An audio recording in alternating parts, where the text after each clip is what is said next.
Igor Shesterkin, Sergei Bobrovsky, Andrei Vasilevsky, Connor Hellebuck, Jake Ottinger, Linus Allmark, and Ilya Sorokin. What do these names all have in common? For one, they are a collection of some of the best goalies in the NHL, perhaps even the best seven in no particular order. But more importantly, all seven of these guys will be making the same cap hit, if not more, than Jeremy Swayman in the upcoming season. So, naturally, Swayman must fit into this group of elite goalies. After all, he's in the prime age of his career and one of the highest paid goalies ever. So, let's see how he stacks up.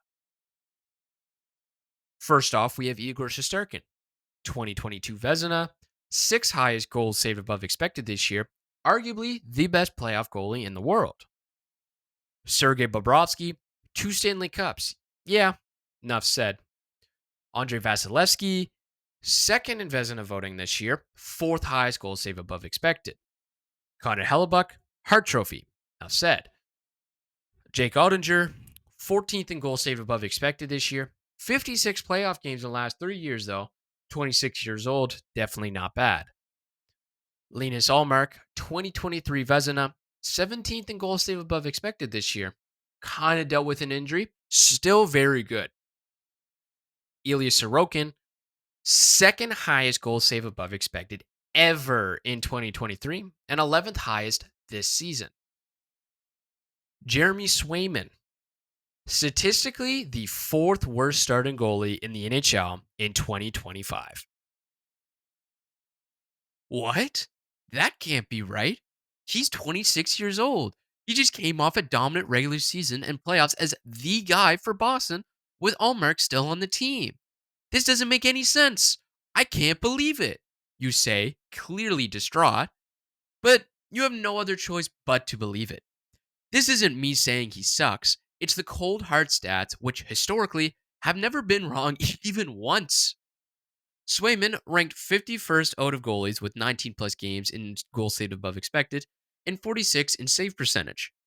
In filtering it down to full time starters, 45 plus games, he comes in 24th in goal save above expected and 23rd in save percentage.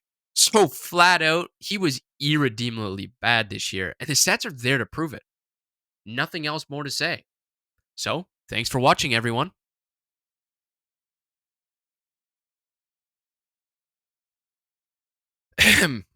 Sorry about that. I don't know who that crazy guy was talking to himself and saying that stats are never wrong. Well, he technically wasn't wrong about those stats. They are accurate to what happened this year. But he also said one more thing that's correct when talking to himself. This doesn't make any sense. Let's look at why. So, we have established that yes, the macro stats do in fact indicate that Swayman was quite bad.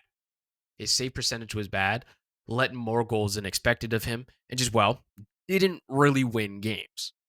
He actually was the most scored on goalie in the league and was far more inconsistent with 14 really bad starts per hockey reference, which are starts below an 850 save percentage, the third highest mark in the league. But the thing is that this season is totally unprecedented. Last year, Swayman ranked fifth in goal save above expected and eighth in save percentage among qualified backups or better. The year before, he was 10th and 6th, respectively. In fact, Jeremy has never really had a terrible season or bad one at any point in his career since being drafted.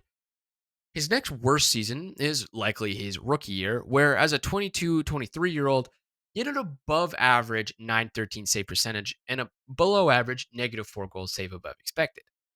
But literally, he played 41 games at 23. That's still pretty good. Goalies are thought to be voodoo, a notion I really hate, but they don't usually fall off a cliff from one year to the next, especially at 26, and definitely not for no reason. So the raw stats tell us that he's been elite for 2 years, but suddenly had a catastrophic fall off. The first idea we can explore is the change in situation. In Swayman's Bruins tenure, he's been used to league best defense. Well, this year, the structure changed a lot. In 23-24, the three most common defenders in Bruins uniforms were Charlie McAvoy, arguably the best defensive defenseman in the league when factoring in puck moving capability, Hampus Lindholm, also a fantastic two-way guy, and Brandon Carlo, one of the premier in-zone defensive defensemen in the league. This season, however, the three most common guys were Nikita Zadorov, pretty good, Mason Lowry, and Andrew Peak. Quite the downgrade. Now, I am never one to use plus minus, but I think it has to be mentioned, even if it's just funny, that Mason Lowry was at negative 43 this year. The guy's just really bad defensively. Anyways, they had 11 different defensemen play games for them this year, as Lindholm was hurt most of the year and McAvoy missed significant time. This created a huge shift in their defensive structure, so clearly that must reflect in Swayman's workload. Except it doesn't. If truth be told, his per 60 rate numbers of shots and expected goals against actually improved ever so slightly, meaning in isolation, he faced relatively the same quantity and quality of shots. So this has still led us nowhere. But defensive structure isn't the sole factor in a good or bad situation for a goalie. We have to get a bit more subjective and opinionated here to evaluate. But let's give it a shot anyways. When you picture the absolute best possible situation for a goalie to succeed, what are you thinking of? Are you thinking of the 2025 London Knights or the 2023 Boston Bruins? Ding, ding, ding. That's the correct answer. Shot quantity and quality from the average game is an important aspect of a goalie's workload, but so is the amount of games they play. And more importantly, how that game schedule is looking compared to their backup. What do you think is more mentally taxing? Being the sole guy who is critically important to being competitive in games, having to play behind a lacking offense against the best teams for long stretches of games without being swapped, or having an equally great partner who can share the workload, who is not to mention your best friend, and games are just more frequently rotated. Yeah, well, I'm going to take the latter option for peak performance. Don't get me wrong, I actually kind of like Corpusalo as a backup, but it's a completely different thing when you have to go into a game with basically little chance of being pulled because, Corpusalo isn't that reliable, especially compared to someone like Hallmark. This phenomenon actually happened a lot throughout the year. Swayman should have been pulled in several games before things got too bad, something that would have been done with no hesitation because there is an equally good guy ready to go behind him in years past with Allmark. Shouldering that weight on your own is difficult. And when things aren't going well, not only for you, but the entire team, you're not given much of a chance to catch your breath and reset mentally. Does it completely excuse Swayman's poor play? No, it doesn't. But it does give us an idea of why it happened. But we still need to dig deeper. So, all we have now is something a little more subjective, more of an idea fabricated by me. And if macro stats don't give us anything concrete, that means we have to dive into the nitty gritty. We get to look at the microstats and what I think you're here to see, the technique. So, what are these microstats really? Well, take your main macro stats. Save percentage is self explanatory. All it does is count the number of saves on the amount of shots the goalie faces. Doesn't actually care about where the shots happened, just that they did. So, not a great stat, and often can be very random. Still, kind of points you in the right direction, but more context is required. Goal save above expected begins to fill this needed context. In its most basic form, it takes into account the location of the shot, more specifically, the distance to the net. It takes all this historical shot data and it generates a probability of that shot becoming a goal because go figure, a shot right in front of the net is a lot higher percentage than a shot from the point. Real revolutionary stuff. So now we have something a bit better to work with, but it still doesn't give us the full picture. We don't exactly know what the type of shot was, the pre shot movement on it, and where it went on net. So, in short, we don't know the true weakness. We just have a relative idea of the overarching performance. So, here's where microstats come into play. I have watched and tracked many NHL goalies, contextualizing every shot in what I just laid out. And I did that for a few Swayman games from 24 and 25, and every single goal he led in over the past 2 seasons. Using this data set of other NHL goalies, we can calculate the average percent of goals scored from different things, like the type of situation, the type of shot, location on the ice, and the location on the net. Then we can compare those percentages to the percentages of where Jeremy's goals happen and theoretically figure out where his weaknesses lay. And I think I found one of his biggest problems, both in watching him and statistically. That issue is his hands and to some extent his tracking. The league average share for goals scored above the pad or high to the glove and blocker sides on direct and assisted shots are both 12% of total goals. In 2024, Swayman had an average glove, but his blocker side was nearly 6% worse, which is a pretty significant difference.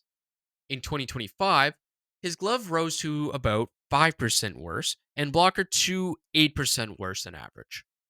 And in all shot types, 40% of his total goals allowed came from up high, opposed to just 24% from league wide. So now we have some sort of a statistical basis for where he struggles. But how does he look visually?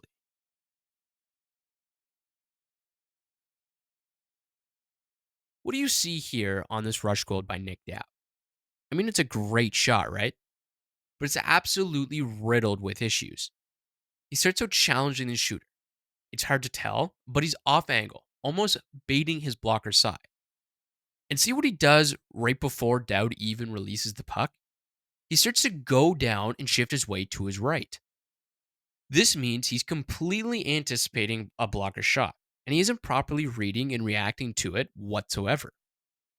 Anticipation is crucial, but relying solely on guessing correctly is detrimental. When it goes glove side, you can actually see he's a bit shocked by it and reflexively clutches his glove into his chest, and it just completely blows by him. It's a goal caused by first, poor positioning, then overcommitment in trying to fix his mistake, and in that he just forgets to track the actual shot. This time around, we have a blocker goal. Swayman is in a fine position, perhaps baiting the blocker like with Dowd in the last clip. Don't get me wrong, it's a good shot going to the top corner. But Swayman reacts by lifting his shoulder. His blocker never actually leaves his body, and he moves his blocker in an upward motion parallel to his body plane. And he's a bit late in tracking it with his eyes. This is a problem because he's reacting without reading the shot, and the way he reacted was suboptimal. In this instance, he's using more of a blocking technique, trying to just getting his body on the puck rather than using good hand placement and tracking. Not always something Swayman does, though. This blocking technique can be a major issue, which I will illustrate with beautiful artistry. Take this perfect drawing here of a net and puck. The blue lines here represent what the puck theoretically sees on the net. Imagine that the goalie is standing in the crease where the top red line is. If he holds his gloves pretty flat to the body, and when making saves, moves them parallel in that same plane, he will have to cover this whole red box drawn out with an area measured on this diagram of 37.1 centimeters squared. Now, if he were to project his hands and try to meet the puck on its trajectory at the lower red line, the space the hands would have to cover is just 15.7 centimeters squared. Clearly, a very significant difference. I'm going to show a few goals against Swayman where he's swinging his arms parallel and therefore not taking up as much space. Some of these shots are really good, but the technique is subpar and is leading to more goals. It's not like his hands are super inactive or he is awful at tracking. You can see him react and track pucks decently well sometimes, but if he just doesn't project the hands, it's all for naught.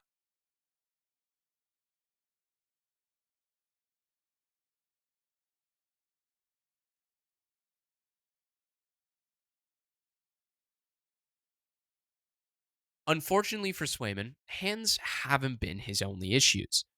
He allowed 7% more goals than average on rush shots, 8% more unassisted, and just in general was getting beaten clean a lot from farther out, having 12% more goals scored on him from medium danger areas. These are caused by what I kind of alluded to earlier. He's not great at always anticipating play properly and or tracking it. He gets beat off the rush a lot, especially up high, because he's just not tracking as well with the faster pace and isn't adjusting his angling quickly enough. He can tend to just guess wrong and be slow to a pass or struggle to track a quick angle change, leading to goals. He definitely has shown weaknesses, and I think we have the statistical and video evidence to prove it. So now our working question becomes, is he a bad goalie? Well, now we can flesh out the goalie much more. Swayman is actually really good down low, being 4% better than average, good with screens, being 5% better, and actually elite in high danger situations, having 7% less of his goals come from that area than league average. Perhaps more interestingly, when it comes to assisted shots passing the Royal Road, Swayman is actually average. But that doesn't really make sense because why would he be bad with assisted shots, but be fine on the same kind of shots that are objectively more difficult to save as there's more travel to do? Well, here's where Swayman's talents really lie. He's a greatly athletic, fast, phenomenal skater who takes really good routes through the crease. Jeremy is a monster at making huge stretch saves, especially on backdoor shots.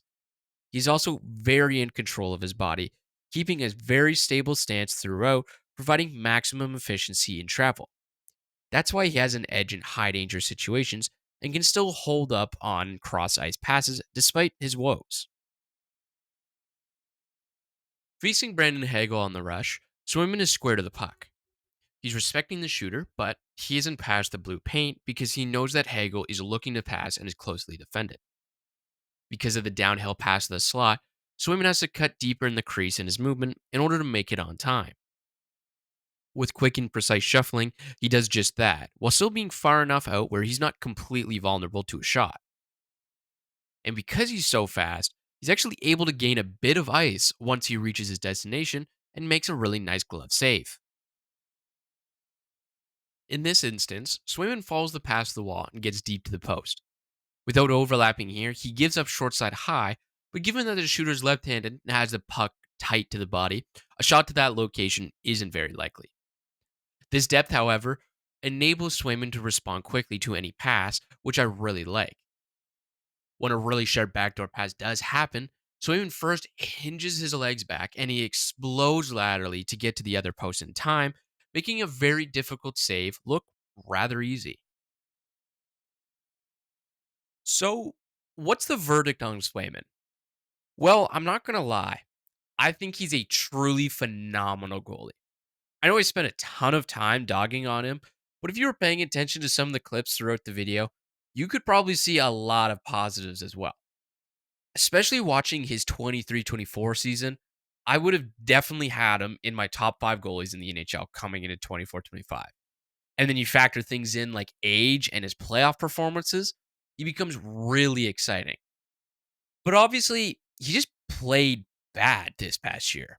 And while I do think there were some serious situational issues, such as fired head coach, loss of best friend and reliable goalie partner, increased workload, drastically worse team, not playing in preseason or training camp due to contract disputes, you just can't really excuse his kind of performance from a goalie of his caliber. But I still think talent wise, he's one of the best there is. He does a lot of things extremely well, and he doesn't really look like the same goalie as he did 2 years ago. I think he can definitely work on his hands. He just needs to learn a more efficient technique. And I think that all the negative factors that got him in a slump early on, which slumps are notoriously hard to break for goalies, really affected his cognitive aspects, like poorly reading releases, just guessing wrongly, and not always properly tracking. If he doesn't turn around this upcoming year, I will be very worried, but I still have full confidence in him to be an elite goaltender. We have seen how good he was at his peak in better circumstances. He just needs to prove that he can handle adversity and remain at that same level. And I'd be more than happy to stake my claim on him being that guy to do so.